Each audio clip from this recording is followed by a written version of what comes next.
Hola teonautas, hoy comienza la nueva temporada con nuevos aparatos y todo y con un nuevo ambiente. Hoy es día de San Francisco de Asís y también el día en el que el Papa Francisco saca su tercera encíclica. Bueno, la tercera encíclica que sale en su pontificado, porque ya sabemos que la primera, Lumen Fidei, está más bien redactada por Benedicto XVI, aunque se firmó dentro de su pontificado. A ver, no te voy a explicar todo lo relacionado con esta encíclica, ni mucho menos. Así que si quieres hacerte una idea muy apropiada y completa de este documento, vas a tener que recurrir a otros vídeos mucho mejores que este. A ver, solo me voy a referir a algunos temas más espirituales. En realidad, los temas que un poco me apetece, vamos.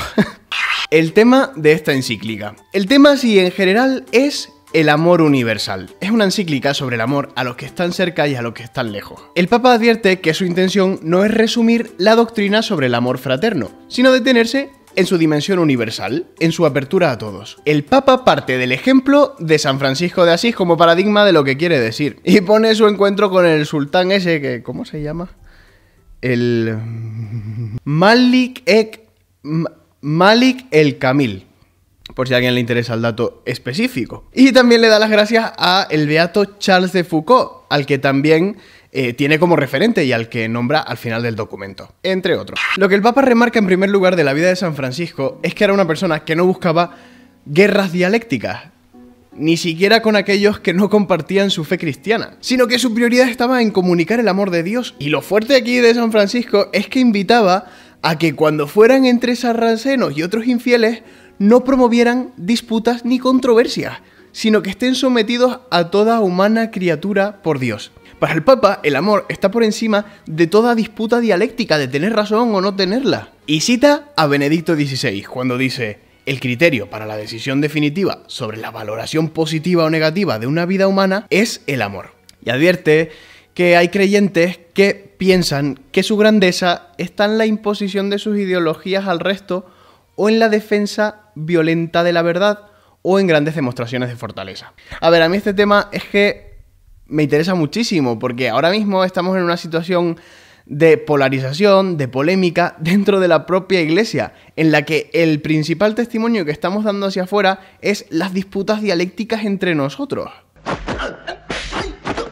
Me dirás tú si así se puede evangelizar. Y el problema es que esta disputa no se da como un verdadero diálogo, es decir, un intercambio de dones, sino que se da a través de la violencia, de la agresión y de la descalificación, que es algo que no se puede entender dentro del cristianismo. Incluso aunque pensemos distintos. Claro, aquí hay que precisar una cosa, y el Papa también lo advierte, que esto no significa que cada uno piense lo que quiera y ya está. El Papa se opone de manera contundente al relativismo y da una idea que a mí me parece muy interesante y que he leído con mucho detenimiento. Y es que el relativismo, en el fondo, genera dominación y tiranía. Literalmente dice: al relativismo se suma el riesgo de que el poderoso, el más hábil, termine imponiendo su supuesta verdad. En cambio, ante las normas morales que prohíben el mal intrínseco, es decir, ese tipo de acciones que siempre son malas bajo cualquier circunstancia, porque son malas en sí mismas, no en relación a la actitud de la persona que perpetra esas acciones, aclaración, no hay privilegios ni excepciones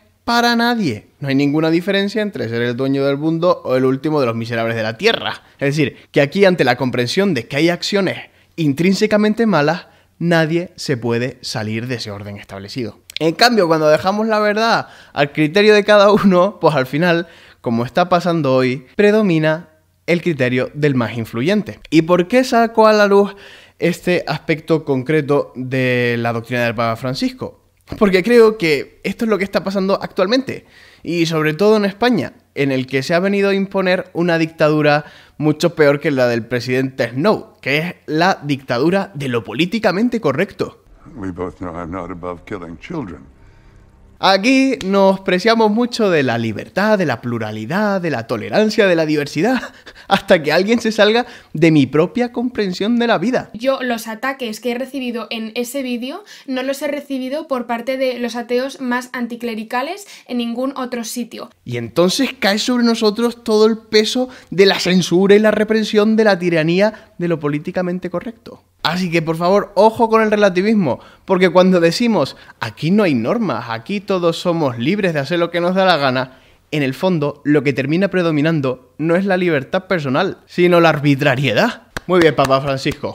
Muy bien. Y cita la Veritatis Splendor de Juan Pablo II, que por cierto, el Papa cita muchas veces a Juan Pablo II en este documento.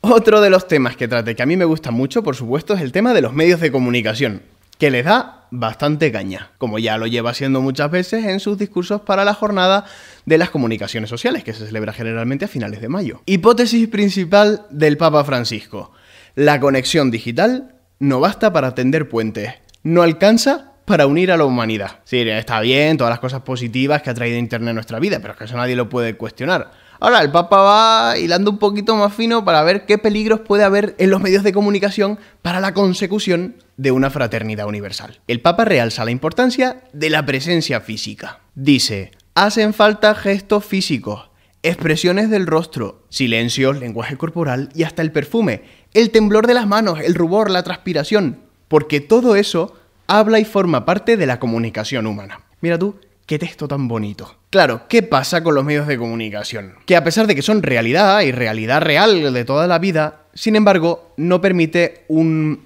contacto tan estrecho entre las personas. Y esto desencadena lo que el Papa llama agresividad sin pudor. Y esta violencia se da con un desenfreno tal que jamás se daría en la realidad directa. Porque en la realidad directa tenemos como muchas barreras de contención para agredir al otro. Mientras que en Internet lo hacemos con total impunidad. De este tema hablamos mucho los teonautas en el curso sobre cómo ser santo en Internet, que te lo recomiendo. Porque ahí hablamos de cómo los niños, si están demasiado expuestos a los medios de comunicación digital, pueden desarrollar una cierta ambliopía social, que llaman los expertos. Es decir, que un niño en el colegio, en la presencia física, insulta a otro y en el fondo se siente mal porque ha visto la cara de disgusto de la persona insultada. Mientras que si un niño insulta a otro por WhatsApp, no llega a percibir el impacto que su insulto ha tenido en la otra persona. Y entonces no genera esas herramientas de interacción social que son necesarias para desarrollar una correcta empatía. Y por supuesto, el Papa habla de los fanatismos. Fanatismos dentro del punto de vista religioso. La verdad es que yo estoy un poco cansado de esto, porque que se vean insultos, agresiones y disputas entre personas que no creen en el Dios del amor, pues bueno, no digo que sea comprensible, pero están más lejos de conseguir ese ideal que nosotros, que profesamos el Dios del amor, el Dios que nos mandó como un mandato imperioso que tuviéramos un mismo corazón, un mismo sentir, que fuéramos uno como el Padre y Él son uno. Bueno, lo de un mismo corazón y un mismo sentir se dice en los Hechos de los Apóstoles, pero bueno, que se entiende, que forma parte del núcleo del Evangelio. El Papa reconoce que hay personas religiosas, sin excluir a los cristianos, que puedan formar parte de redes de violencia verbal a través de Internet y de los diversos foros o espacios de intercambio digital. Aún en medios católicos se pueden perder los límites. Se suelen naturalizar la difamación y la calumnia y parece quedar fuera toda ética y respeto por la fama ajena. Mira, ejemplos de esto en nuestro querido país, así. Es que no tenemos ningún pudor en difamar y calumniar a las personas. En estos años de misión en YouTube, algunos católicos indignados me habéis criticado, insultado e incluso difamado. Pensando que así estamos sirviendo a Dios. Pero es que el gran problema nuestro es que nos sentimos legitimizados por el Espíritu Santo. Y ahí es donde aparecen los fanatismos. Cuando ponemos nuestras razones por encima de la caridad.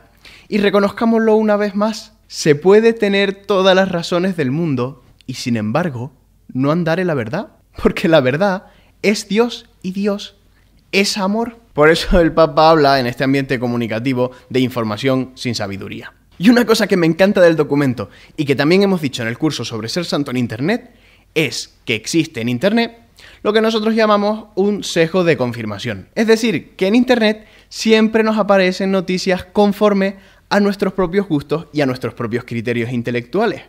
Por lo que crea una retroalimentación, como una especie de endogamia espiritual de la que no podemos salir. Internet descarta por nosotros lo que no nos gusta. Y esto pasa a nuestra vida ordinaria, en la que tendemos, llevados por esta cultura de la información rápida y agradable, a descartar a las personas que no nos gustan o que suponen para nosotros una incomodidad. Esto es un obstáculo para la fraternidad universal que el Papa pretende conseguir. En este documento se habla de un mundo sordo y pone el ejemplo de que cuando estamos en un diálogo ya estamos interrumpiendo a la otra persona y queremos contestar cuando todavía no ha terminado de decir lo que quería. Bueno, que esto a mí me pasa mucho. Pero teonauta, en realidad el punto central de este texto es la doctrina social. es decir, la dimensión sociopolítica de nuestra fe. Y el Papa está perfectamente en consonancia con la historia de la doctrina social de la Iglesia, que comienza allá por León XIII, con Rerum Novarum, el primer documento propiamente de doctrina social dentro de la Iglesia. Pablo VI hablaba de la civilización del amor.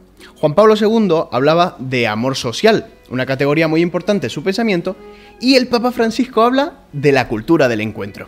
Y parte bellamente del texto del Buen Samaritano. A ver, el Papa advierte que en la parábola del Buen Samaritano se le pregunta a Jesús sobre quién es el prójimo. Y Jesús lo que hace en el fondo es darle la vuelta a la pregunta. Dice el Papa que Jesús no nos invita a preguntarnos quiénes son los que están cerca de nosotros, es decir, quiénes son los prójimos, sino que nos invita a nosotros a volvernos prójimos de los otros, a volvernos cercanos. Y claro, diferencia entre las personas que se hacen cargo del dolor y de las personas que pasan. Y advierte que las personas que pasaban de largo no solo eran personas religiosas, sino que eran personas que daban culto a Dios.